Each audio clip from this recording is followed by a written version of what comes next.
কুমিল্লার যে কুলাঙ্গার কন্টেন্ট ক্রিয়েটররা এই বুদ্ধি দিছে যে নোয়াখালী তোন যাইতে ঢাকা, ঢাকার তোন যাইতে নোয়াখালী, যে গানে গিন যাইব এই গানে গিনটা আটকাই পারলে তার নগরে যে গেয়ের একখান কথা। এই যে আন্নগ কুমিল্লার দিন ছিঁড়েনিয়া ছড়াইনিয়া এই যে নোয়াখালীর ভিত্তি মেলা মানুষ আছে, মানে আঙ্গ নোয়াখালীর মানুষের কি করা উচিত চাই কন তো?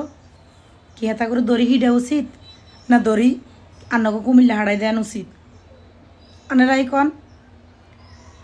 তারপর আঙ্গ নোয়াখালীর উচিত আন্নগ এলাকাত কি কোনো কিছু যায় না, কি হিগিন বন্ধ করে দেন উচিত? আজকে আন্নগ এই আচরণের কারণে নোয়াখালীর মানুষ তো অনেক খারাপ হয়ে যাব।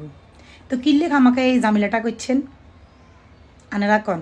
কুমিল্লাবাসী আন্নগ ব্যাকেরে কইয়ের আন্নগ মানে কুমিল্লাতে যে কুলাঙ্গার ইগুন আছে ইগুনের কারণে আন্নারা কুমিল্লার মানে বিভিন্ন মানুষ হেনস্থ হইবেন।